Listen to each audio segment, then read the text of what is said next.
e com o Paulo, que também é da Casa Relvas, aqui fazendo esse super atividade hoje, já que, dadas as condições que a gente está vivendo hoje, a gente não pode ir ao vivo e presencial visitar a Vindima. A gente trouxe a Vindima ao vivo do Alentejo para vocês estarem acompanhando e vendo o que está acontecendo no sul de Portugal hoje ao vivo. É um prazer estar recebendo todos vocês. Ela está balançando. Da Cantu e da Casa Relvas. Para, gente. Deixo a curiosidade Vai pegar para um pano de vocês chão agora. Tá. Mas o que é isso? Que vocês podem, no canto direito superior da tela, dar um speaker view, que daí vai ficar a tela cheia para poder visualizar melhor a colheita, as vindimas, todo o processo de elaboração.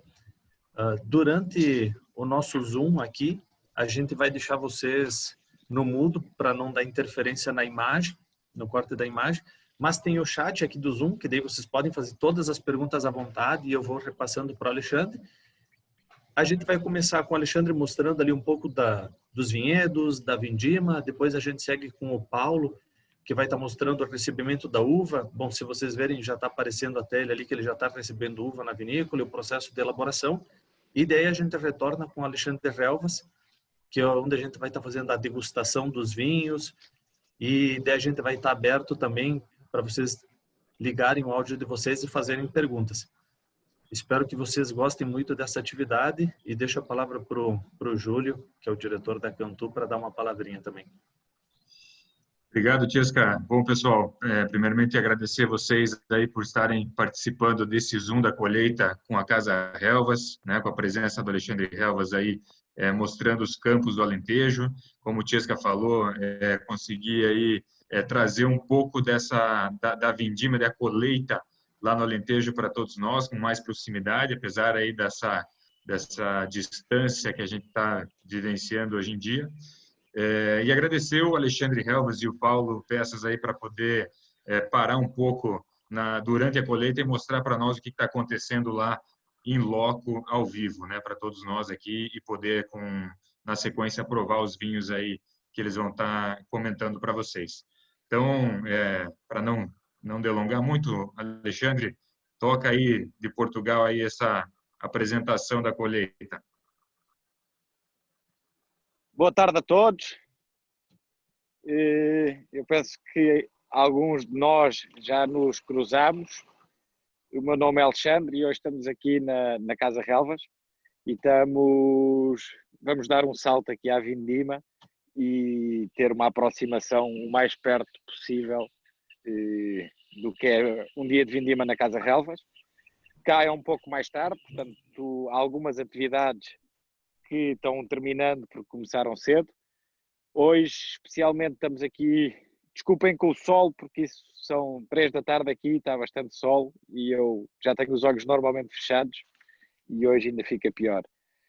Hoje estamos aqui numa vinha que é muito especial para todos nós, foi a primeira vinha que os meus pais plantaram e é uma vinha de trincadeira, de onde vem o nosso vinho, o pé de mãe. Hoje estamos a vindimar em 2 herdades e vamos ver essas 2 vindimas. Hoje estamos a vindimar na herdade de São Miguel, aqui a trincadeira. Podemos ver aqui um belo exemplar de cacho de trincadeira. Trincadeira é uma uva muito típica do Alentejo, é uma das uvas mais plantadas.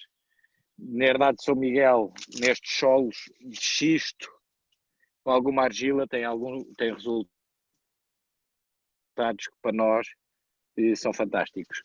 É uma casta que precisa de alguns anos para evoluir, alguns anos na vinha e depois também tem uma longevidade fora do normal na garrafa.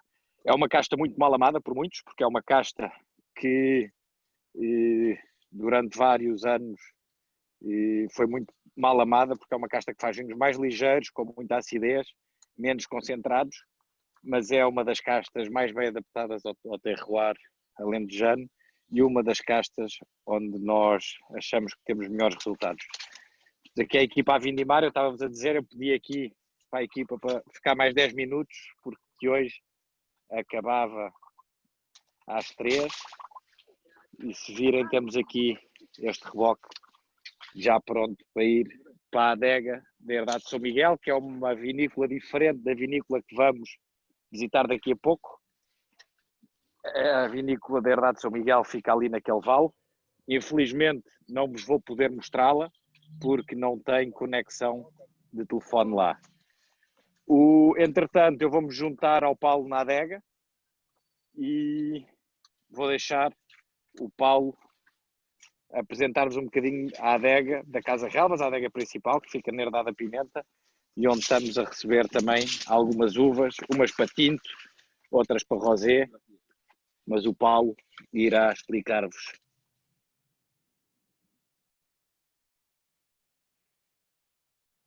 Travada ali, né? Olá. Acho que travou o áudio do Aí tá o Paulo. do Alexandre. Paulo, o Alexandre Olá. já mostrou aqui para gente ali Já vi. que estava sendo feito a colheita manual, travou o vídeo dele, mas enfim, ele já estava mostrando lá e finalizando. Obrigado. E agora ele passou para você aí. Ok. Então nós aqui hoje deixei estar a passar enquanto estávamos a descarregar o carro, brincadeira também, de um produtor. Este vamos fazer tinto. Neste momento a uva está a entrar. Antes de mais vou estar a todos, esqueci de vos cumprimentar. O meu nome é Paulo Peças. E pronto, trabalho aqui na Casa Relvas, sou de e vou-vos mostrar um pouco do que é o dia-a-dia aqui na adega. Portanto, durante agora a vindima, estamos a receber uva todos os dias, seja branca ou tinta. E vou-vos mostrar agora um pouco, vou mudar aqui a câmera, para vos mostrar o que é que está a acontecer aqui. Na casa que eu vou, a uva, o suco da uva já se vê a entrar. Vai passar numa primeira máquina, que é uma máquina que se vê aqui, que vai fazer um desengaço dos cachos. Então aproveitamos o vaso da uva que é aproveitado, o resto da gaça, as folhas, os paus, é tudo separado e vai sair tudo fora. Posteriormente esta uva vai entrar para dentro de uma cuba, vai fermentar e posteriormente irá dar origem a um vinho. Aproveitamos também nesta altura para tirar um pouco do líquido e separá-lo para fazer rosé. Portanto, quando temos uvas em condições, separamos logo o líquido à entrada, que de certa forma aproveitamos para melhorar a concentração dos tintos, porque vamos tirar líquido da superfície dos vasos onde está a estrutura dos tintos, as películas, a pele da uva e tudo mais, aumentamos a concentração porque estamos a fermentar a mesma quantidade de película com menos líquido e aproveitamos para fazer rosé com esse sumo da uva. Aqui temos, agora aproveito para vos mostrar o resto, isto da adega toda, vou fazer aqui uma panorâmica. Daqui deste ponto só conseguimos ver a parte de cima das tubos, a fermentação.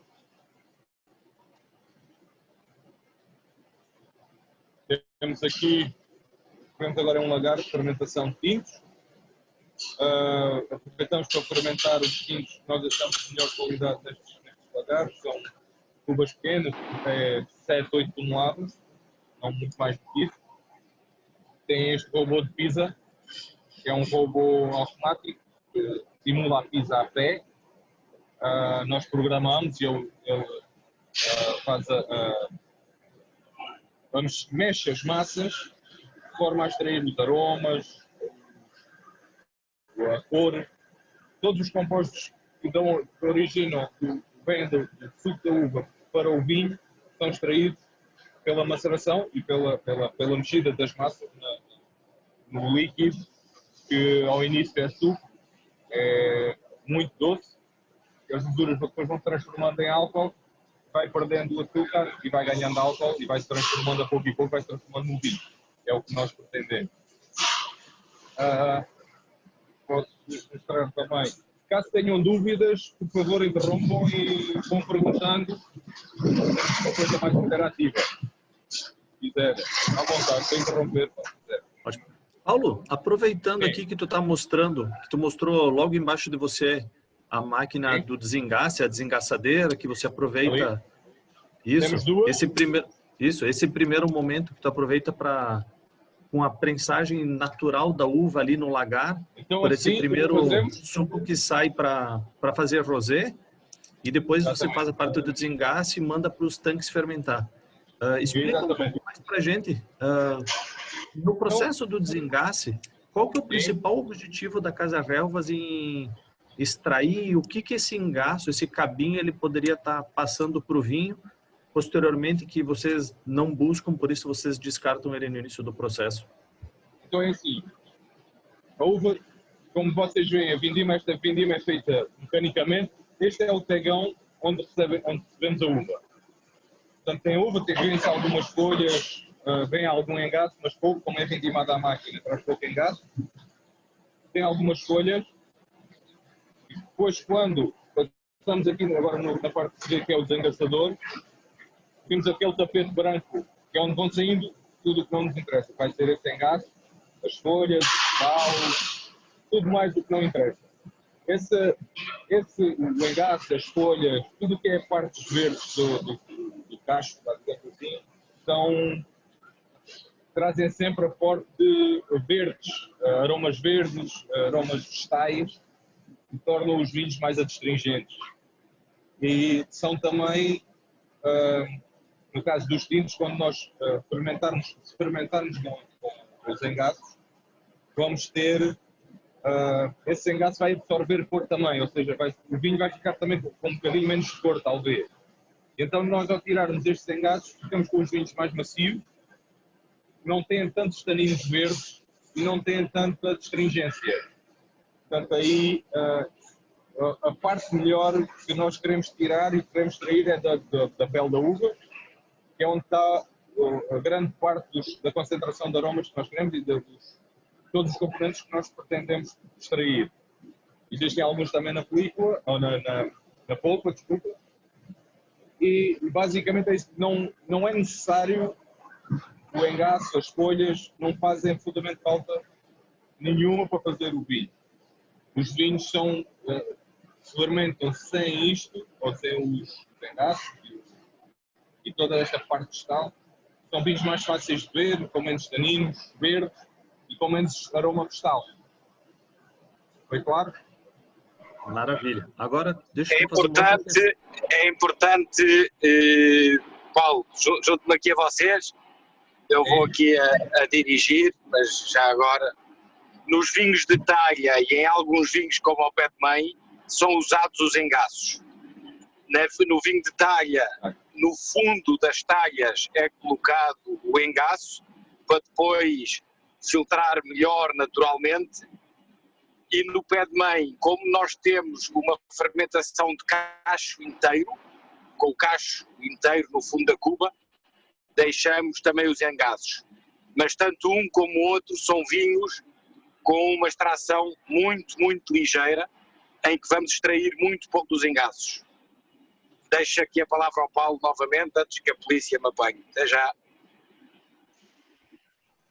Até já. Ótimo, Alexandre. Agora aproveito para mostrar a talha. Esta é uma talha de pão. Como o Alexandre disse, nós usamos os engaços porque estas talhas são cheias e enchemos com uva, levam algum engaço porque ela entra pela parte de cima, portanto a uva entra por aqui e depois de fermentar vai sair por este orifício. E o próprio engaço, no final da fermentação, ou durante a fermentação as massas ficam à superfície, nós vamos remontando, que é fazer com que as massas se mergulhem no líquido, para irem extraindo os tais aromas, e no final da fermentação, quando o dióxido de carbono baixa, as próprias massas vão ao fundo. E ao irem ao fundo, concentram-se neste orifício lá embaixo e depois o próprio engaço vai servir de filtro para o vinho que sai feito já vir mais ou menos filtrado e conseguir e não entupir, digamos assim. São quantas talhas ao todo aí, Paulo? Ora, temos 11, se eu não me engano. 3, 6, 9, 12. São bem Temos poucas. temos as mais pequenas que servem não para fermentar, são estas, mas servem para estágio. As talhas maiores, elas têm um revestimento que nós chamamos de um senhor, que eu quis fazer, que é um revestimento que o barro, ao vir cru, sem só o barro, é muito poroso. E então, para tornar o barro menos poroso ou a talha menos porosa, é aplicado um revestimento a quente de cera de abelha com resina. Eu vou mostrar aqui uma talha para poderem ver. Ou seja, a parte interior fica com uma camada que é este amarelo que se vê aqui, que é uma talha, na talha fica um revestimento de cerca de meio centímetro a 1 centímetro e vai permitir algum arejamento,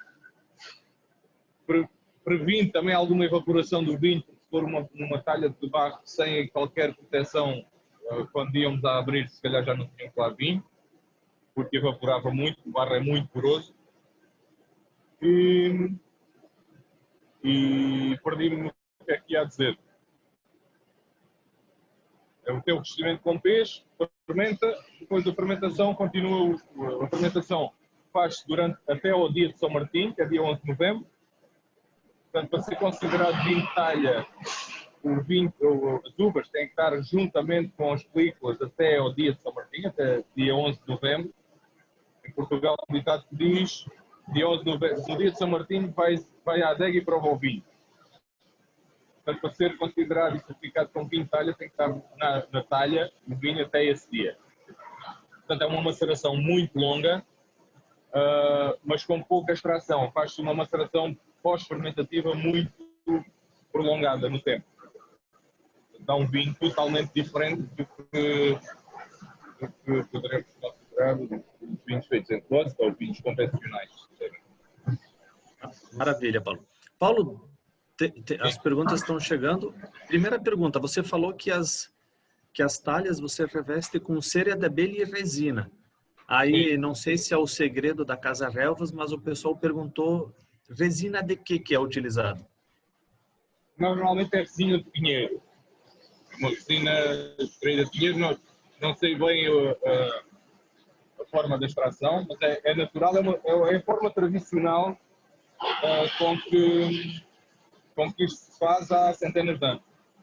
Ou seja, nós Casa Relvas, não vamos inventar, não inventamos nada. Isto é um processo que se faz desde os antigos romanos. Portanto, nós pomos as uvas lá dentro, fazemos uma pequena correção de acidez, com ácido tartárico, e depois usamos muito para a fermentação chegar ao fim e termos vinho no final. Porque não adicionamos mais nada nas talhas. O que adicionamos é só o ácido tartárico ao início e depois, como disse, é rezar muito para a fermentação chegar ao fim. Porque não é uma fermentação convencional, não é uma fermentação como se faz num depósito de inox. Nós adicionamos taninos, adicionamos texturas, adicionamos nutrientes para as próprias texturas. Aqui não adicionamos texturas, as texturas são a fermentação espontânea, é as texturas que vêm já na uva que usamos, portanto é um vinho feito de forma natural e sem tecnologia nenhuma. Basicamente é isso. Desculpem lá interromper o Paulo.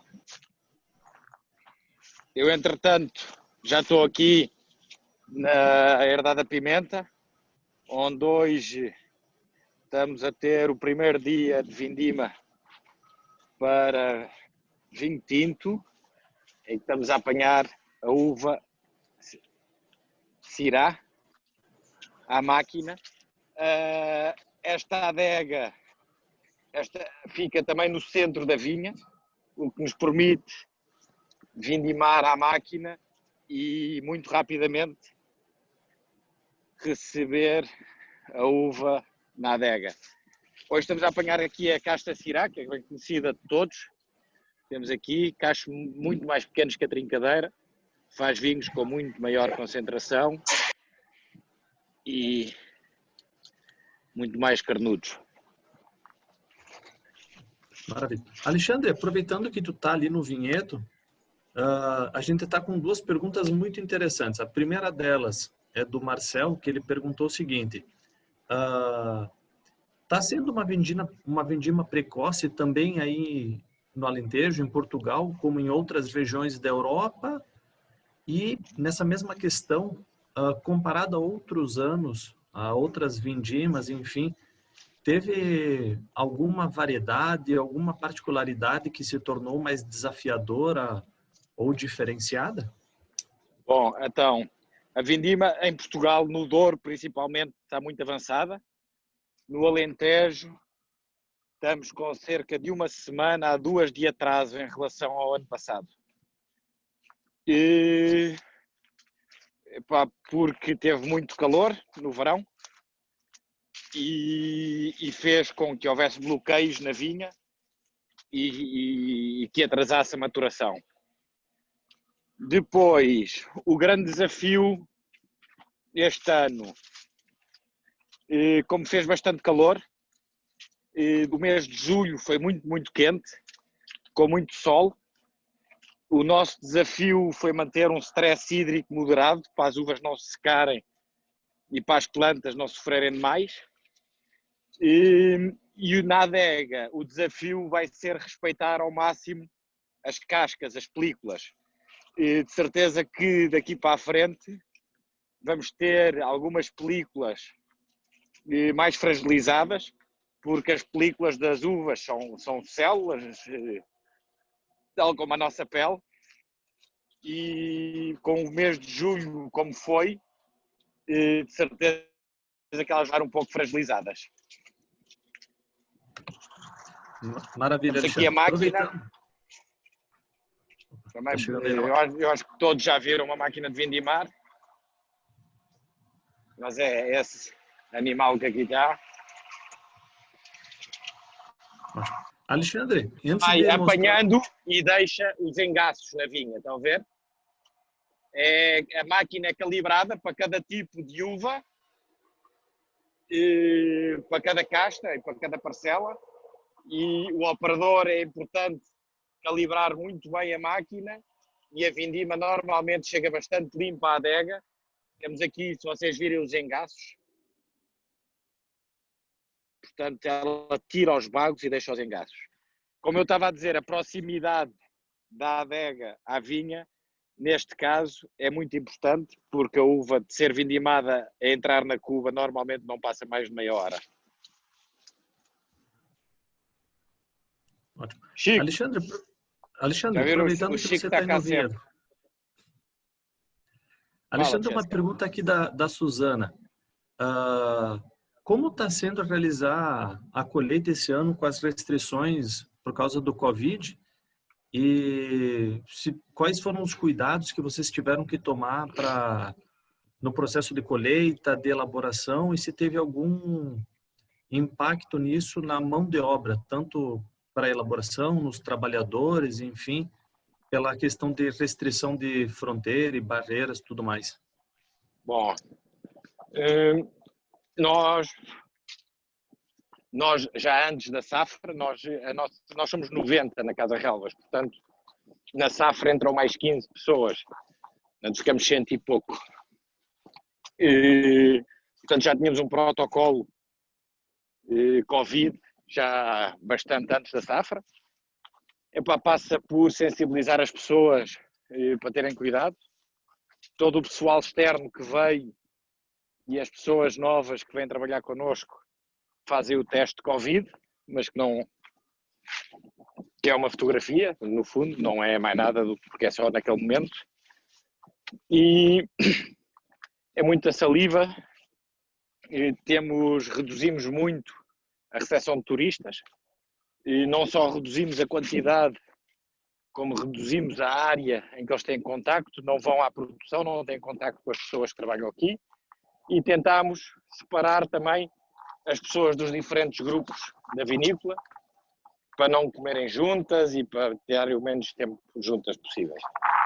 Nós temos sorte que o Alentejo não é dos sítios com mais problemas de Covid, portanto até agora temos conseguido gerir relativamente bem a situação.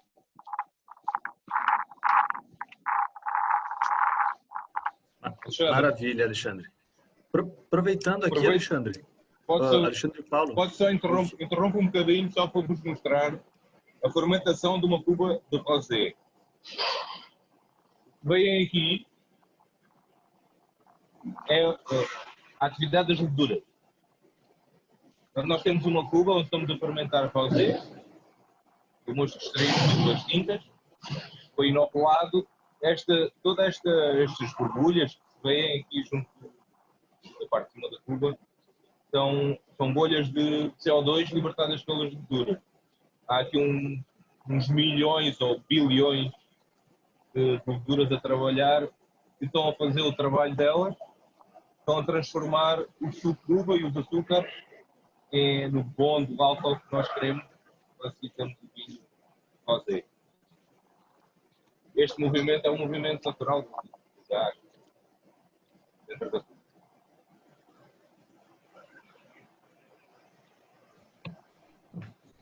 Há leveduras que têm mais atividade que outras, é muito diferente, depende do mosto, depende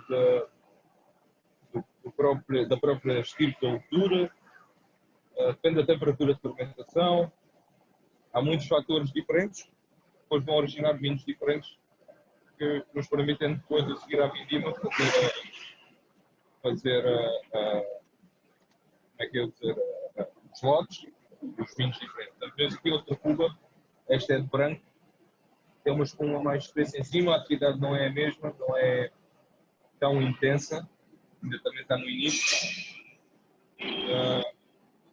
Podem ver a diferença entre uma fermentação e outra. Depois vou-vos mostrar aqui uma outra cuba. Esta é uma cuba para tintos, ou seja, tem as massas tintas. Aqui é a distinção entre as fermentações, os brancos e os rosés fermenta só o líquido, porque não se interessa extrair mais cor. Nos tintos, 90% da cor dos tintos está na pele da uva. Portanto, tem que fermentar com as películas para depois, durante as macerações, conseguirmos fazer a extração dessa cor para o meio, para o líquido, para termos um vinho tinto. E temos outra fermentação, esta de rosé, como também está completamente diferente da primeira, tem alguma atividade e muita espuma em cima, está noutra fase.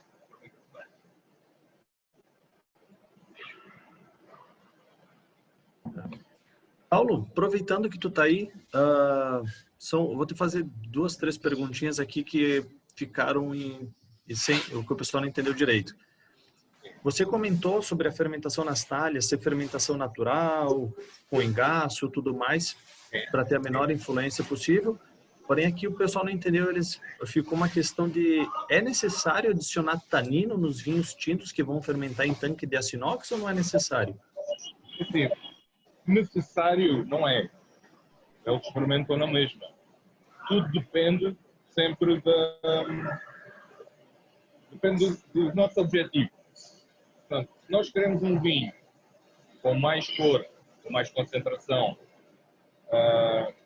com mais estrutura, aí temos que ajudar com tanino para fixar essa cor. Os taninos reagem com as antocianas e fixam a cor. E a cor fica fixa, ou seja, fica uma cor mais estável. Não há alteração de cor durante o processo de envelhecimento ou tanta evolução da cor. Portanto, pretendemos fixar essa cor.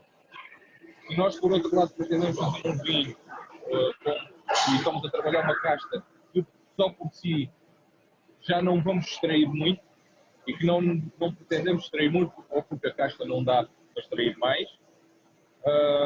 Portanto, como não dá para extrair mais, nós o que é que fazemos é não necessitamos de tanto tanino, porque o tanino depois vai dar vinhos mais estruturados, porque nós pretendemos um vinho mais leve ou eventualmente a entrada de gama, não pretendemos tanta estrutura e não há tanta necessidade de adição de tanino. É tudo uma questão de ponderar o nosso objetivo final e o que é que pomos ou não pomos em cada depósito, porque depois de cada vinho nós tomamos decisões dia a dia, aumentamos as montagens, diminuímos, pomos mais produtos, menos produtos, vamos avaliando a coisa para não ser uma vinho a vinho, depósito a depósito, apesar às vezes de serem castas iguais, podemos trabalhar umas diferentes. Eu acrescentava, aproveitava para acrescentar que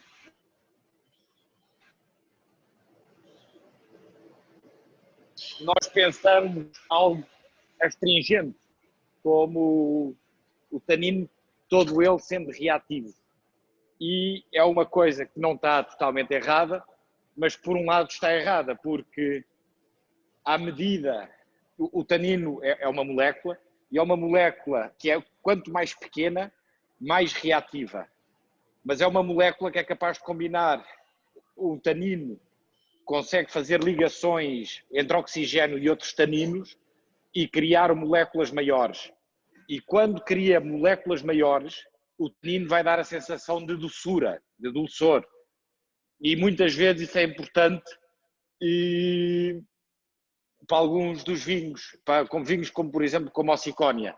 Nós aqui na Casa Relvas temos sempre uma percepção, e também para vos explicar, nós somos muito abertos, portanto falamos destes temas todos, das acidificações, taninos, etc., sem qualquer problema, porque acho que a indústria tem que ser desmistificada, e nós aqui temos a sorte, ou o azar, às vezes dá alguma dor de cabeça, mas de fazer vinho desde o barricado, que é um vinho que neste momento está no Brasil, penso eu, a cerca de R$40, até ao Friends Collection, que é um vinho que está no Brasil, penso eu, à volta dos 1000. E, portanto, temos vários tipos de viticultura e vários tipos de enologia no nosso o processo de vinificação.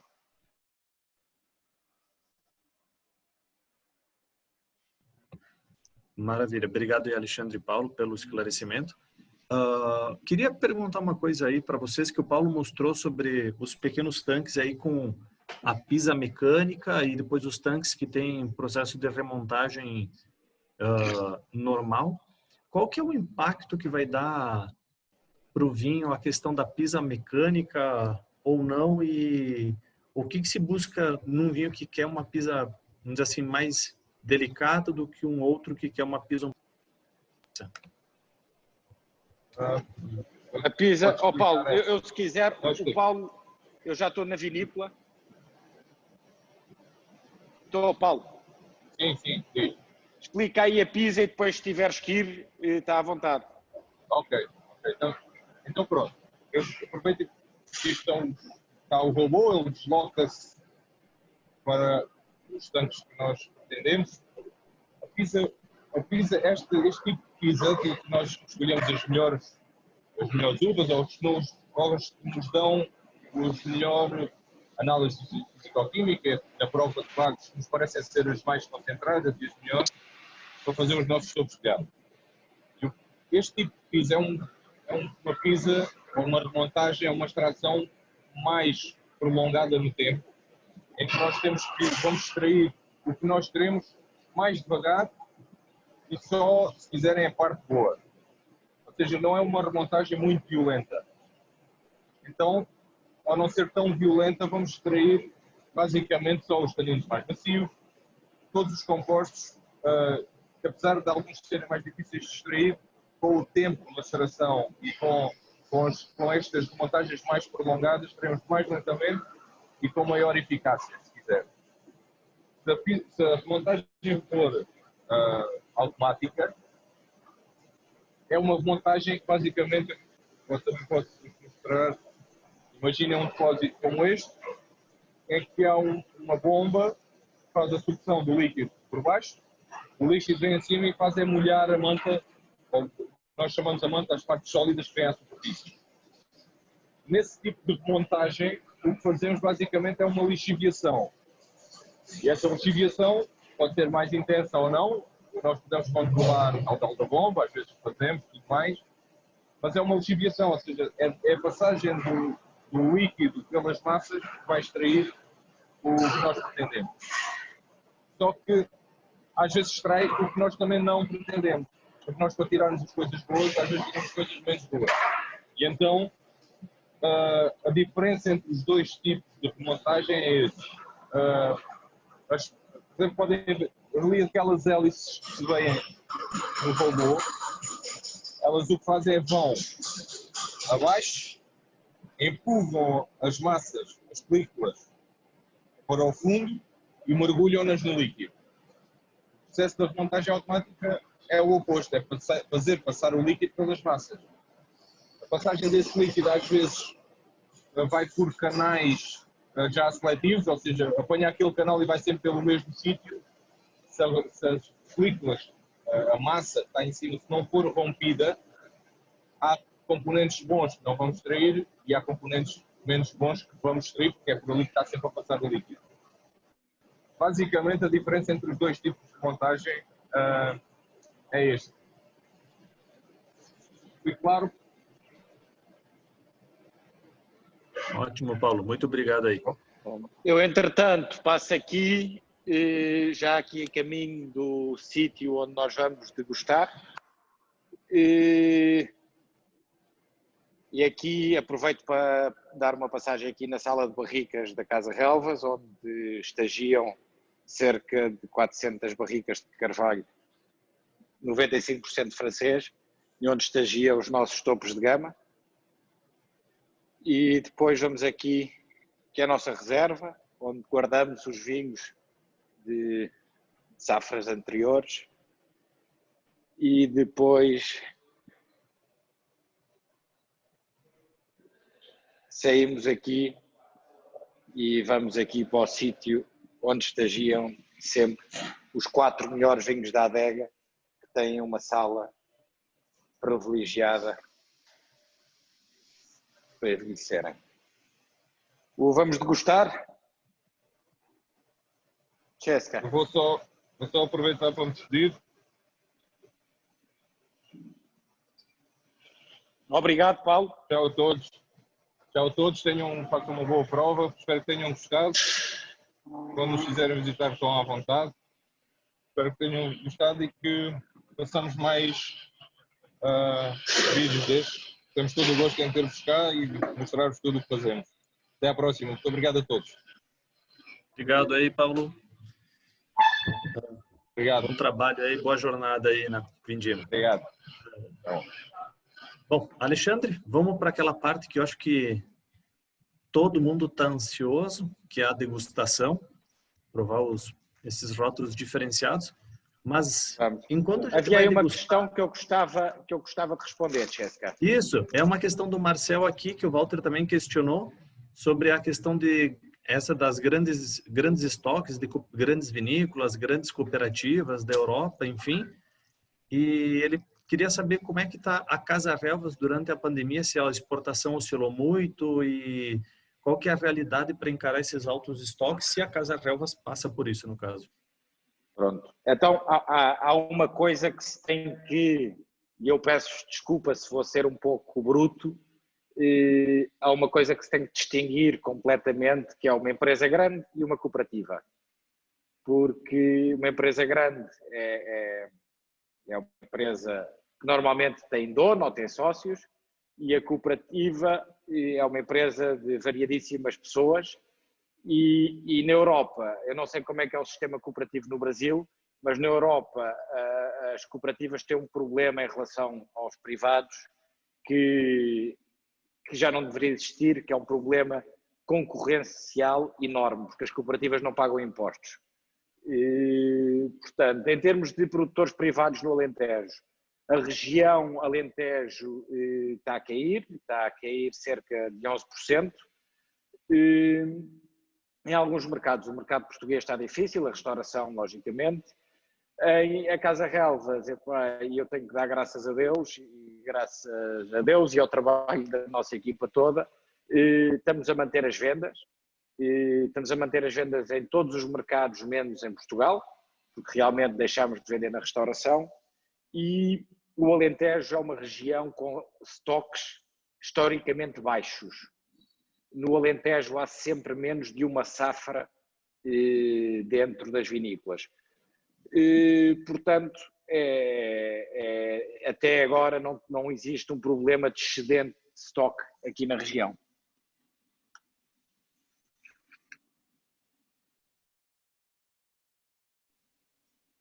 Jéssica, ficou esclarecido? Ótimo, Alexandre. Eu acho que sim, que ficou bem claro. Qualquer coisa, o Marcel depois fica à vontade de perguntar mais detalhes que tenham ficado.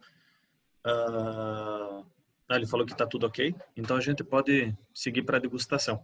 Mas não se preocupem que assim que a gente começar a degustação, a gente também vai estar liberando para todos vocês poderem abrir o microfone e fazerem perguntas diretamente para o Alexandre. Caso tenha alguma pergunta que vocês não entenderam a resposta ou que tenha ficado alguma coisa que vocês gostariam de ter um pouco mais de detalhes. Ou se tiverem mais dúvidas, estejam à vontade. Lógico. Exatamente. Então vamos começar a nossa degustação, Alexandre. A gente vai começar pelo Herdade de São Miguel Branco. Exato, o colheita selecionada branco, né? É um vinho que Exatamente, é assim. Peguei aqui para mostrar. Tem feito muito sucesso aqui no Brasil. Um vinho de um branco do Alentejo, um corte de uvas portuguesas com uva internacional, porque aqui a gente tem Antão Vaz, Arinto, Verdelho e Viognier. No caso que não é portuguesa, né? Exatamente, que é francesa. Fala, Tcheco. Eu ia falar assim, esse branco, no caso, ele tem uma pequena passagem em barricas, mas não na barrica convencional, em barricas um pouco maiores, de 400 litros, né? Barricas. Nós aqui na Casa Relvas não usamos muita barrica de 225, usamos maior parte 400 e estes tonéis grandes que estão atrás de mim. É um vinho em que o Antão Vaz e o Arinto fermentam na barrica. É um vinho que tem vai buscar à barrica algumas notas de manteiga e alguma complexidade, mas que a sua essência não deixa de ser a fruta e a qualidade desta fruta mais tropical que o verdelho lhe vai dar. É um vinho com alguma capacidade de guarda, um vinho que pode envelhecer 4, 5 anos. Eu mostro-vos aqui, isto acaba por ser um pouco aqui a nossa biblioteca de vinhos. Nós temos, por exemplo, aqui um vinho da safra, o mesmo vinho da safra 2016, que está em excelentes condições e que eu prometo que um dia levarei para o Brasil para fazermos uma prova vertical de Herdade de São Miguel Branco. É um vinho bastante gastronómico, com uma acidez forte e que não deve ser consumido a temperaturas muito baixas, deve ser consumido aí nos 12, 13 graus, para que se possa sentir essa intensidade de fruta e todo o sabor desse vinho.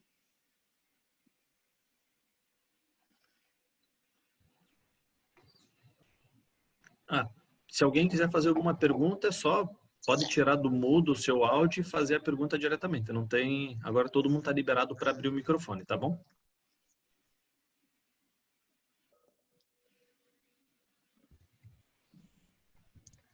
Hein, Alexandre? Aproveitando enquanto todo mundo está vendo aqui que está provando, agitando as taças do Colheita Selecionada Branco, hoje a linha do Colheita Selecionada, que a gente também vai provar o Colheita Selecionada Tinto, ela conta com 3 vinhos, né? Um branco, um tinto e um rosé. E fala pra gente como surgiu. Esse é um dos rótulos um dos primeiros rótulos da Casa Relvas, o Colheita Selecionada, né? É o primeiro rótulo. Este projeto, como eu estava a dizer, nasceu no final dos anos 90, na Herdade de São Miguel, que foi o primeiro vinhedo onde eu tive, e o Herdade de São Miguel Tinto, que é esse rótulo azul que está aqui, foi o primeiro vinho que os meus pais lançaram, em 2003. E é um vinho que é hoje o nosso best-seller em valor. O nosso best-seller em volume é o Cicónia, mas em valor é o Herdade de São Miguel. É um vinho que, aliás, é uma das características que eu mais aprecio no Alentejo, é a estabilidade de qualidade colheita a colheita, portanto tem uma estabilidade muito grande de colheita a colheita, o que faz com que o Alentejo seja tão apreciado. E este vinho Herdade de São Miguel é exatamente um excelente exemplo disso.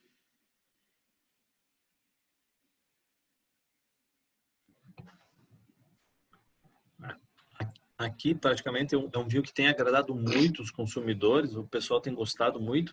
É um vinho tanto branco, rosé, como tinto, são vinhos fáceis, agradáveis, muito equilibrados no paladar e com uma estrutura muito elegante. Um vinho que tem muita cara e as características do Alentejo, né? Porém, o colheita selecionada tinto, ele tem um corte, vamos dizer assim, um pouco diferente, porque a gente tem um corte que tem Alicante Bouschet, que é uma uva que também é muito cultivada hoje no Alentejo, Torriga Nacional, que seria uma uva tipicamente portuguesa, né?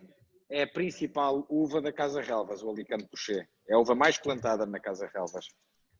Alicante Bouschet. Depois é Torriga Nacional, Syrah e Cabernet Sauvignon nesse corte. Exatamente. Então, aqui a gente tem um vinho que tem muita característica do Alentejo, mas com um corte de uvas internacional, né? O Alentejo é um pouco o novo mundo dentro do velho mundo. É uma região... Portugal viveu uma ditadura até 1975 e até 1975 não se podia plantar vinhedos no Alentejo, porque o Alentejo era usado principalmente para fazer grão. Portanto, nos anos 80 houve uma revolução enorme no Alentejo e guardou-se muitas das tradições, mas também se inovou muito. O que faça com que o Alentejo seja também uma região muito interessante, com produtores muito diferenciadores. E nessa altura, nos anos 80, 90, foi introduzido ao Syrah pela empresa Cortes de Cima, que fazia um vinho que era o incógnito, porque era uma uva que era proibida na altura, e que é uma casta que tem dado resultados muito, muito bons aqui na região.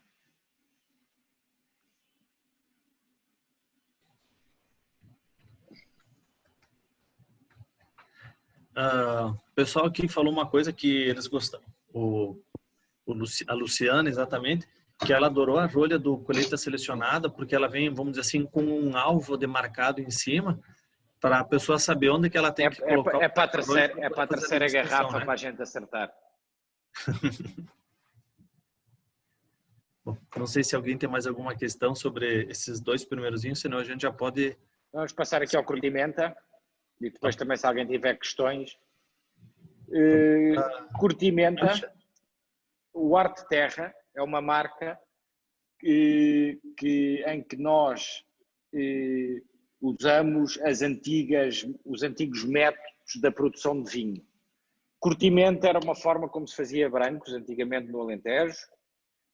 A palavra curtimenta quer dizer contacto com as cascas, e este vinho é um vinho que tem 3 semanas de maceração pelicular, ou seja, de contacto com as cascas. A uva principal dele é o Antão Vaz, junto com o Arinto. E depois de 3 semanas em contacto com as películas, é prensada e mais tarde vai para a barrica, onde fica 4 meses. É o que hoje chama-se um vinho laranja. É um vinho que, se nós pensarmos nele muito friamente, o método de produção é igual a um vinho tinto, portanto vai ter coisas que nós não estamos à espera quando provamos um vinho branco. Uma dessas coisas... Peço desculpa, entrou uma chamada. Uma dessas coisas é a forte componente aromática, um pouco mais melosa, mais pesada, mais chegada a um tinto do que um branco, e depois na boca os taninos que tem.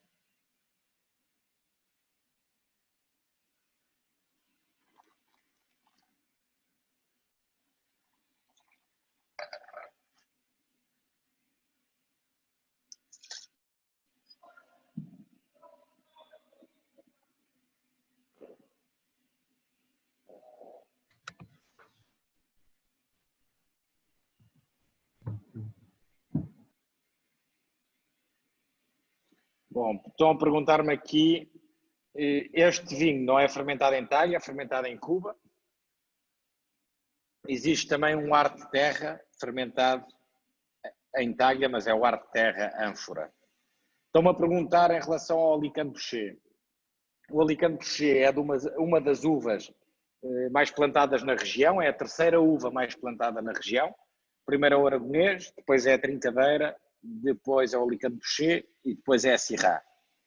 É uma uva que é muito interessante, é uma uva que chegou por uma família inglesa no final do século XIX, que é a família Reynolds, que era uma das únicas famílias que tinha permissão para produzir vinho no Alentejo nessa altura.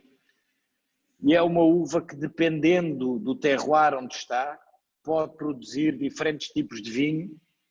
E alguns, como na herdade de São Miguel, com solos muito pobres, vinhos muito concentrados, mas com bastante acidez e muito tanino, e com longo potencial de guarda. E noutros sítios, como por exemplo nas nossas vinhas na Vidigueira, produz vinhos com maior quantidade e muito interessante para vinhos de entrada de gama, como por exemplo como o Atlântico, com muita fruta, cor.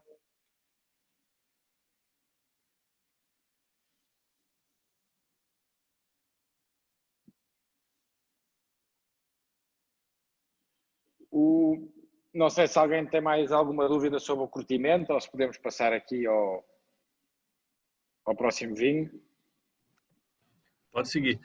Alexandre, a linha Arte Terra, enfim, ela conta também muito um pouco sobre a filosofia da Casa Relvas, né? Que é trazer a questão da sustentabilidade, do resgate às tradições e coisas do Alentejo, que vocês batem muito forte aí, né? Como a manutenção das espécies de animais nativas, proteção do solo, a manutenção das florestas de sobreiro, também tem a questão do evitar o gasto desnecessário de água nos vinhedos e tudo mais, né?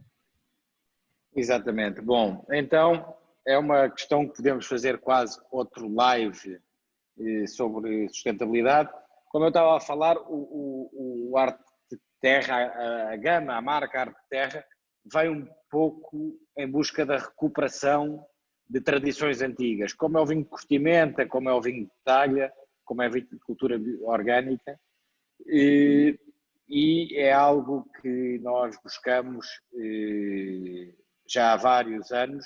A primeira safra do curtimenta é 2015, portanto esta é a quarta edição, e todos eles também são vinhos que envelhecem bastante bem. O curtimenta pode ser considerado um vinho laranja pela sua cor. Depois estavas a tocar aqui no ponto da sustentabilidade e é que eu estava a falar até que podíamos falar quase uma tarde inteira sobre sustentabilidade na Casa Relvas, mas tocaste um ponto muito importante que é o uso racional de água e a sua reutilização. O Alentejo é uma região no sul de Portugal, quente e com secas prolongadas, portanto a água é uma das nossas grandes preocupações, não só pelo plantio da vinha, mas porque a água é um bem essencial à vida de tudo e de todos. Portanto, desde há uns anos que a Casa Relvas tem vindo a trabalhar para, primeiro, diminuir a quantidade de água gasta por garrafa produzida. Nas empresas do setor da vinha e do vinho, essa é a unidade de medida, é litro por garrafa produzida, em que neste momento estamos com cerca de 2 litros de água por garrafa produzida, já tivemos a 6 e o nosso objetivo é chegar a 1,5, mas toda essa água, devido a um investimento forte que nós fizemos numa estação de tratamento, é reciclada e usada novamente para a rega do vinhedo. A Casa Relvas, a água é um dos temas, outro tema é o carbono, e no que respeita ao carbono é um tema em que a Casa Relvas está muito confiante, porque uma das atividades da Casa Relvas é a floresta. E na floresta de sobreiros nós temos somos autossuficientes em termos de balanço de carbono.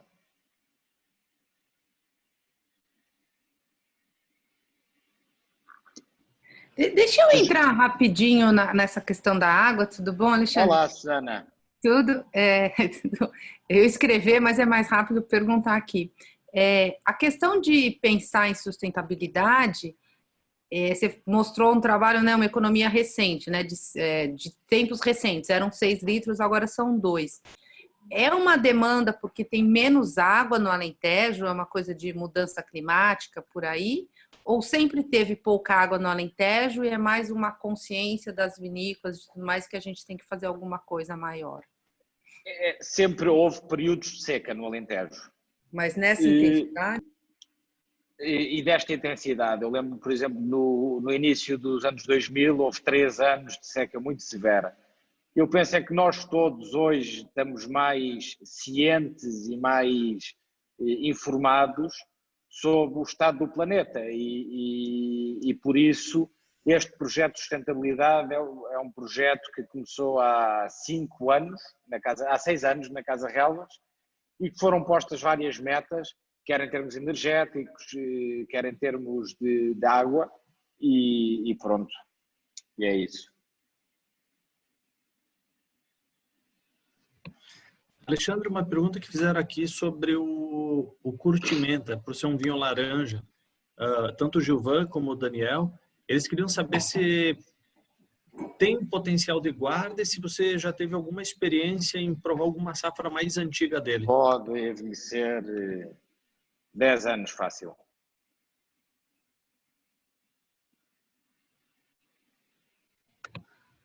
Perfeito. Acho que a gente já pode seguir para o nosso próximo vinho, Alexandre.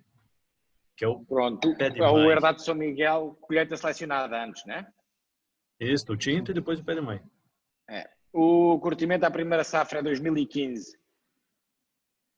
Passando aqui ao Herdade de São Miguel, colheita selecionada tinto, é um vinho, falámos do corte, maioritariamente Alicante Boucher, cerca de 50%.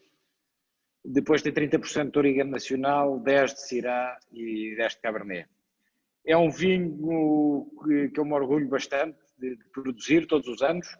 É daqueles vinhos que dá uma certa garra de produzir, porque já tem uma produção de alguma quantidade, mas com uma qualidade sempre muito presente. É um vinho que estagia em madeira também. São cerca de 300 mil garrafas que nós produzimos deste vinho por ano, e é um vinho que tudo nele é alentejo. Tem um buquê aromático em que se sente a touriga nacional, o floral da touriga nacional, mas sente-se o quente do Alentejo, mas também o fresco do balsâmico do Alicante Boucher.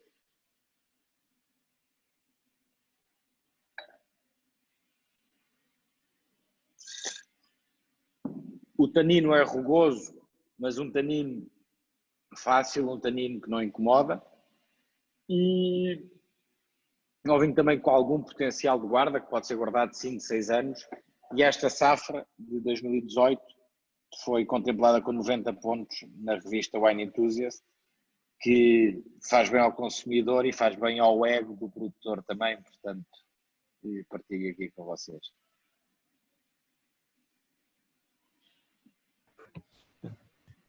Esse é um vinho que eu particularmente gosto bastante e ele foi recentemente também pontuado entre os 100 melhores custo-benefício a nível mundial, né, Alexandre? Exatamente. Então, para quem não conhecia ele, é o Wine Enthusiast, na última edição do Top 100 que ela faz dos Best Buys a nível mundo. Aqui tem o Herdade de São Miguel colheita selecionada, que ficou entre eles, e ficou na posição 28, ficou muito bem colocado.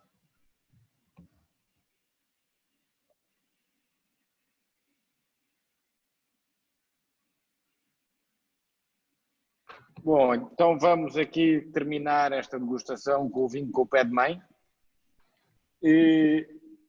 Pé de Mãe, aí para vocês terem o nome, é o nome dado às plantas de onde se tira mudas para a plantação de novos vinhedos. Portanto, é um pé de vinha que é mãe de outro vinhedo.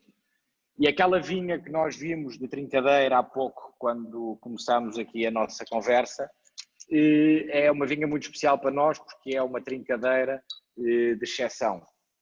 É uma trincadeira que todos os anos demonstra uma qualidade extraordinária, e nós, quando quisermos plantar mais trincadeira, corremos atrás de material vegetativo para plantar os novos vinhedos, e foi para nós muito difícil de encontrar material vegetativo com a qualidade que nós pretendíamos. Portanto, decidimos fazer um campo de pé de mãe nessa vinha e escolher aí plantas para dar mudas para a plantação de novos vinhedos. E por isso, este vinho, como vem desse vinhedo, decidimos chamar esse vinho pé de mãe. São vinhas que foram plantadas nos anos 2000, portanto não são vinhas velhas, são vinhas com 20 anos, mas são vinhas que são plantadas num solo muito extremo, com muito xisto e com muito pouca água. Desde que começámos este projeto, elas estão em sequeiro, portanto não são regadas. É um vinho que é fermentado de cacho inteiro, portanto com engaço. Existe uma fermentação intra-bago, dentro do bago, e depois os bagos vão explodir à medida que estão fermentando. O que vai fazer com que seja um vinho com uma forte componente aromática, e visto que é um vinho que é vindimado relativamente cedo, tem, por um lado, uma fruta muito, muito fresca, mas uma acidez vibrante que lhe dá um frescor, a meu ver, que é fora de série. É estagiado durante 18 meses nestes túneis que temos aqui atrás de mim.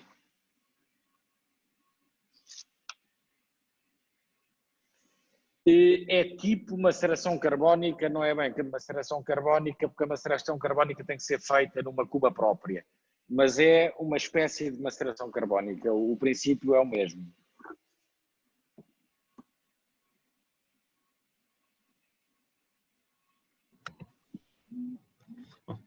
Esse é um vinho que eu tenho feito muito sucesso aqui.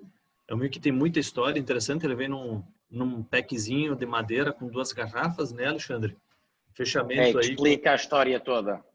Com cápsula de cera, acompanha uma folha informativa contando a história que você falou, além dessa etiqueta que comenta sobre o fato de ser vinha de sequeiro e os solos de xisto, né? Exatamente. Vinha de sequeiro, você falou? O que é uma vinha de sequeiro? É que não é regada. Que não é regada, certo. Alexandre, a Suzana pediu aqui, ele fermenta em barrica fechada, não, né? Não. Numa cuba inox, mas aberta. Suzana, você está com o áudio desligado, acho que a gente só abre ele. Alexandre, Desculpa, então, eu escrevi errado, é um tanque, ok, mas o tanque é aberto ou é fechado? Tem uma abertura sempre. Então, por que a comparação com maceração carbônica? Que a maceração tem que estar com o tanque fechado, não é isso? Se eu entendi bem? Porque é o que eu estava a dizer, que não é maceração carbónica, exatamente porque o tanque não é igual. Então é por isso, tá. O princípio da maceração carbónica é cacho inteiro e você vai ter uma fermentação intra-cacho, intra-bago. Nós temos essa parte, não temos a parte da pressão, como é feito no Beaujolais, por exemplo. Tá, mas aí... Agora eu entendi a semelhança, mas é o cacho inteiro, como também tem outros produtores que fazem isso, que põem o cacho inteiro no tanque e fermenta, certo? Tá. Sim. Não, perfeito. Eu só confundi quando você falou maceração carbônica, deu um tilt aqui, desculpa. Alexandre, uma pergunta, Alexandre. Sem problema. Essas vinhas não são regadas, como você disse, não é isso? Não são regadas, né? Desde que nós decidimos fazer um campo de pé de mães, deixamos de regar, porque uma das coisas que nós queríamos ver é as plantas mais que melhor se adaptam à seca. Ela sofre um certo desgaste hídrico, certamente, também, não é isso? Isso Certo. tem relação direta com a concentração de açúcar e tudo mais? E a vinha, neste momento, tem 20 anos, portanto já está num ponto de equilíbrio que ela não vai produzir uva demais e portanto, acaba por não ter muita uva passa. Compreendo, compreendo. Ok, um vinho deliciosíssimo, hein? Fantástico. Obrigado.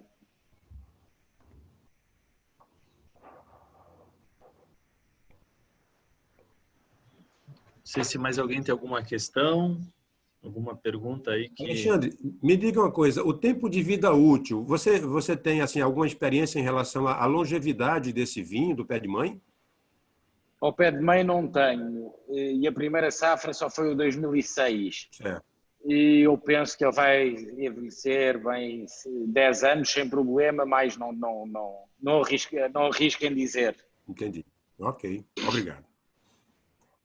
Não é nenhum desses vinhos aqui, mas falaram que a talha tem um revestimento de cera de abelha e de resina. Isso transfere algum aroma para o vinho? Dá algum aroma. Principalmente no ano em que é feito, o pês, que é a resina e a cera da abelha, a gente fala que é o PEZ, P-E-Z. Tem alguma influência aromática nos vinhos.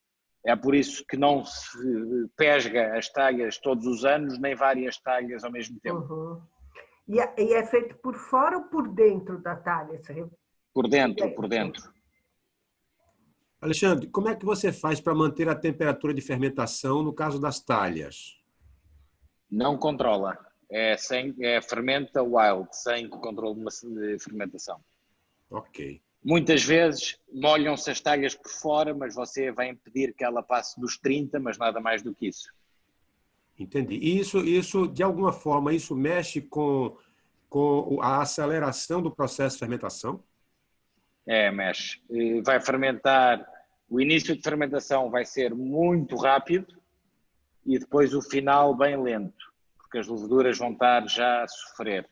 A fermentação tumultuosa deve ser bem acelerada, então, não é? Até ali a tumultuosa anda muito depressa, até aos 1020 de densidade, demora 2-3 dias e depois vai começar a patinar um bocadinho e a demorar um pouco mais de tempo.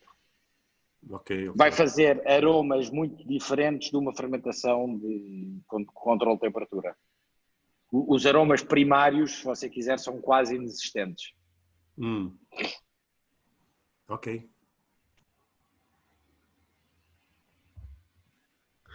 Eu quero saber, por favor, qual que é o tempo de maceração desse vinho, né, dentro da talha? Qual vinho? O pé de mãe. O pé de mãe não é feito na talha. Ah, não, tá. Mas o vinho de talha normalmente é à volta de 3 meses, porque nós só é permitido tirar a uva de dentro da talha no dia de São Martinho, que é dia 11 de novembro. Tá. E você falou que ele é fermentado com engaço. Na verdade, era isso que eu queria perguntar, desculpa. Quanto tempo eles ficam fermentando? O pé de mãe é uma fermentação que vai durar cerca de 2-3 semanas. Okay. Alexandre, por que só no dia de São Martim? Me explica. É uma simpatia. Tradição. É tradição. Mas, independentemente desse tempo alterar ou mexer com o processo de elaboração? Exatamente. Ok. Tem alguma fiscalização disso? Tem. Como que é feita a fiscalização? Todos os vinhos do Alentejo têm este selo e um número que é único, que é atribuído a cada garrafa de vinho do Alentejo pela Comissão Vitivinícola do Alentejo. Todos os vinhos DOC Alentejo ou vinho regional alentejanos são controlados pela Comissão Vitivinícola do Alentejo, que os certifica como tal. Sim, mas no caso desse da talha, que você disse que tem que ter depois do dia de São Martinho. Você declara vinho de talha Aham. e no dia de São Martinho alguém vem ver na sua adega quanto vinho você tem nas talhas. Imagina. Quantas vinícolas mais ou menos fazem vinho de talha? Que eu fico curiosa de quantas pessoas seriam necessárias para fazer essa fiscalização. Na Comissão Vitivinícola do Alentejo, na parte da fiscalização, durante a safra, trabalham 11 pessoas. Uhum. E vinícolas a fazer vinho de talha declarado, deve haver aí umas 30. Ok, obrigada. Alexandre, uma pergunta. Essa coisa do retorno do vinho de talha, né, que tem relação lá com a Geórgia, aquela coisa bem antiga e tal, do vinho laranja, né? É uma crescente aí na região ou em Portugal? Esse resgate? Não, eu acho que não é, já não é crescente. Continua, eu acho que vai ser sempre um produto de nicho, mas é um produto de nicho que tem algum sucesso. Localmente toma-se muito vinho caseiro, muito vinho de talha, muito vinho de curtimenta, porque é esse vinho que as pessoas gostam de tomar no petisco, ao fim da tarde, com os amigos. E depois é os dois extremos, ou é na tasca ou é no Michelin, percebe? É um vinho de nicho, mas com dois extremos. Entendi. Ok. Aproveitando a deixa aí que o Gilvan falou sobre o resgate aí das talhas, Alexandre, um dia você estava comentando que as talhas que você tem, elas são bem antigas, né? Exatamente. Alexandre, a gente pode dizer que as talhas são completamente diferentes das barricas no sentido de aproveitamento e tempo? Por exemplo, as barricas, você tem um tempo de uso, depois elas não são úteis mais para a maturação do vinho, correto? Mas Depende. as talhas, quanto mais antigas, melhor. Seria o contrário? Não. Você fez duas afirmações que eu não concordo. Sim. Que é, a barrica pode servir muitos anos se for bem tratada. Mas nós, por exemplo, na casa... Muitos anos quantos? Vamos lá. Eu tenho barricas com 15 anos, 16 anos. Mas elas servem para apenas armazenar o vinho ou para trabalhar o processo de microoxigenação? Não tem aporte de aroma de madeira, mas tem... Não tem aporte de aroma de madeira, mas tem microoxigenação. Okay. Se formos ao vinho do Porto, por exemplo, existem tonéis com 200 anos. As talhas... há uma coisa que não existe mais nas talhas antigas, nas talhas novas, que é o tipo de barro que se utilizava para fazer as talhas antigas. As talhas antigas são muito grossas e as paredes das talhas são muito grossas e já não existe esse barro e quem as faça.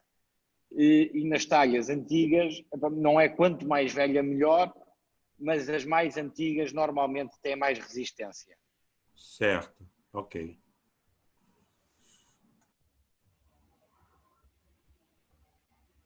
Deixa eu entrar nessa questão também. Quando você fala não existe mais esse barro, ele não existe no Alentejo, né? Porque aí eu imagino que você trabalha com talhas alentejanas.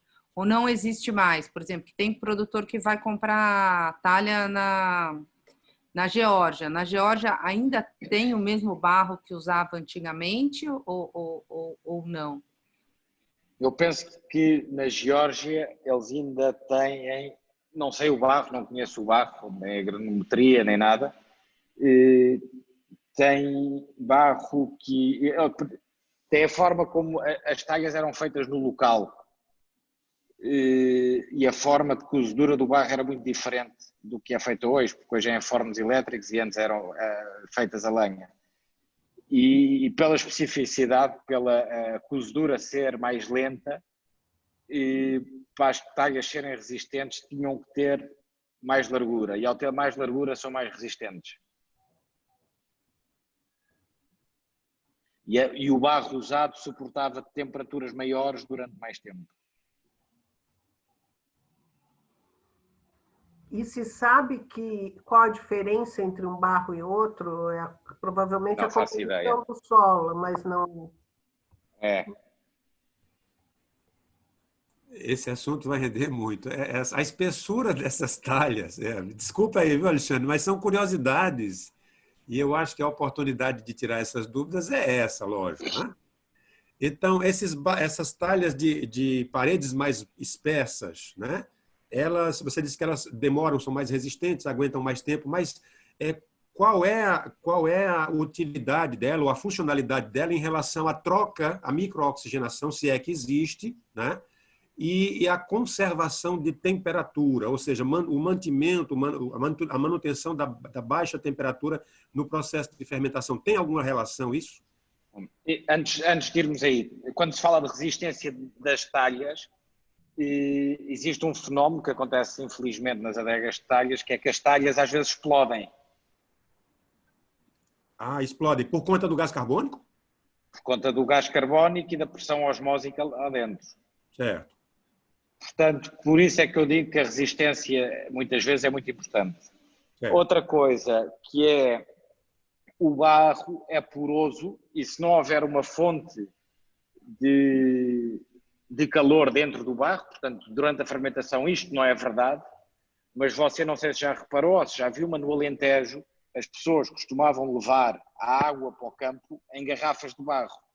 Porquê? Porque o barro, por ser poroso, vai manter a água fresca, ou o vinho fresco durante mais tempo. E quanto mais grossa for o barro, melhor vai manter a temperatura. Isto é verdade para a maceração pós-fermentativa, não é verdade para a fermentação. Certo, ok. Alexandre, eu tenho uma pergunta com relação aos vinhos de talha, mas na verdade eu queria saber um pouco sobre... Se vocês chegaram a fazer algum tipo de experiência, eu não sei nem se é possível, por exemplo, usar um pouco fazer um blend com um vinho de talha e com outro vinho. Eu sei que perderia ele não seria um vinho de talha, mas vocês já fizeram esse tipo de coisa? Fizemos, testámos muito antes de lançar o primeiro vinho de talha. Aliás, os primeiros vinhos de talha que fizemos nem os lançamos. A primeira safra é 2014 e nós só lançamos a partir de 2016. Porque exatamente, como você está falando, fizemos várias experiências, vários tipos de uva lá dentro. Acabámos por optar pelo aragonês, trincadeira e moreto. Mas foram 2 anos de aprendizagem em que pensámos se iríamos juntar esses vinhos com outros, não. Tá ok, obrigada. Maravilha. Não sei se mais alguém tem alguma pergunta ou alguma dúvida que tenha ficado aí da colheita, elaboração, enfim. Colheita vai até quando? Até haver uva, mas normalmente Você a primeira... Até quando agora? Segunda semana de outubro.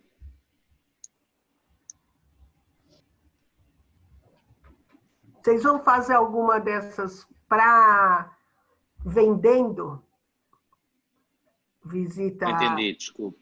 Fazer algo como isso aqui, mas para público pagante, vai ter, não? Não vamos ter. Mas era uma boa ideia. Ia ter gente que pagaria. Bem, Jéssica, fica a dica. Não é o caso, a gente vai mandar o boleto para casa de cada um de vocês para cobrar essa visita. É bem facinho. Então, quem já participou não sabia o valor, agora já é tarde. Mas a ideia é boa. Eu estou curioso quanto à participação da venda de vocês para o Brasil. Quanto ela representa para vocês? Eu vi que Portugal cresceu bastante o consumo aqui no Brasil, já é o nosso segundo maior fornecedor, depois do Chile. Então, eu queria saber, dentro das vendas que vocês fazem para o mundo, quanto representa o Brasil? Bom, o Brasil é o nosso segundo maior mercado de exportação. O maior mercado ainda é Portugal. Nós exportamos 70%. Depois, na exportação, o maior mercado é a Rússia. O segundo é o Brasil, o terceiro é os Estados Unidos e o quarto é a Bélgica. O Brasil representa cerca de 10% das nossas vendas. Quanto? 10 a 15%. Obrigado. Quem tem uma Cantu tem tudo. Escolheu bem. Ou eles é que escolheram. Parabéns a Cantu aí, hein, pela proatividade. Felipe, esses vinhos você encontra aonde? Na Cantu, obviamente. Mas aí depende muito, porque é um vinho... Todos os vinhos da Casa Relvas, a gente tem eles bem difundidos pelo Brasil inteiro. No seu caso, em Brasília, né, Tânia? Não, São Paulo. São Paulo, desculpa. Não, mas é mais que tipo de estabelecimentos? Vocês têm supermercados, vocês têm empórios? Perfeito, entendi. Então, no caso da Casa Relvas, que ele tem um leque muito grande de vinhos, mas se pegar, no caso, os vinhos da Herdade São Miguel, que foram os que a gente viu a visita hoje, degustamos, a gente vai encontrar em restaurantes, adegas especializadas, lojas premium e alguns, vamos dizer assim, supermercados mais gourmet. A gente vai encontrar onde tem um sommelier que possa dar um atendimento para poder fazer isso. Agora, em contrapartida, outros rótulos do Alexandre, como é o caso do Sicônia, do Atlântico, o Barricade, enfim, são vinhos de grande distribuição que pode se encontrar em lojas, delicatesses, supermercados, conveniência, enfim. É mais por questão da produção dele e o posicionamento da qualidade do produto. E quanto é que estão esses vinhos? Eu perguntei no chat, né? Acho que não... Eu até mandei aqui, por exemplo, o colheita selecionada fica na casa dos R$90, varia um pouco de estado para estado por questão de impostos, obviamente. O arte terra por 160 e o pé de mãe em R$400. Tá ótimo. Maravilha. Não sei se mais alguém tem alguma questão que gostaria de fazer. Queria só parabenizar pelos vinhos, maravilhosos, viu? Maravilhosos. Muito obrigado. Eu agradeço a todos, foi um prazer. Obrigado à Cantu também por esta oportunidade e obrigado por vocês por estarem presentes. Eu vou voltar para a Safra e espero que nos possamos ver em breve, ou aí no Brasil ou aqui na Casa Relvas. Um abraço a todos. Quantos graus está aí agora, Alexandre? 30. À volta de 30, 31. Não está dos piores, né? Não, tá bom. Então tá bom, boa safra. Obrigado, um abraço a todos. Obrigado, Alexandre. Queria agradecer a presença de todo mundo que estava aqui com a gente hoje, por essa super atividade junto ao Alexandre, por terem dado esse minutinho para estar conosco, degustar vinho, ver a colheita ao vivo. A gente fica muito contente que vocês puderam participar de norte a sul do Brasil aqui conosco. Mais uma vez, agradeço. A Cantu está sempre aberta para vocês. Sempre que tiverem alguma dúvida, alguma pergunta, vocês podem entrar em contato conosco, que aí vai ser o maior prazer estar conversando com vocês. Não sei se o Júlio ou o Emil querem dar alguma palavrinha. Quero agradecer mesmo, porque pelo menos em momentos assim que a gente está conseguindo rever todo mundo, né? Inclusive o Alexandre, que está lá em Portugal. E para nós tem sido bem bacana a presença do Alexandre nas nossas ideias em conjunto aí para fazer as lives, esse Zoom da colheita aí que tem sido bem bacana de acompanhar. E agradecer a presença de todos mais uma vez aí pela disponibilidade dessa hora de degustação e de aprendizado. Então, bom dia a todos aí e Alexandre, obrigado. Boa safra para ti aí. Obrigado mais uma vez. Até à próxima. Obrigado a todos. Obrigado a todos. Um abraço. Obrigado a Cantu. Uma boa tarde a todos vocês aí. Tchau, Tisca. Obrigado, Júlio. Obrigado pelo convite. Nada, Ricardinho. Valeu, Gilvan. Obrigado a vocês. Obrigado pelo convite. Um abraço a todos. Um abraço. Obrigado, Márcio. Tchau, Lu. Tchau, gente. Valeu.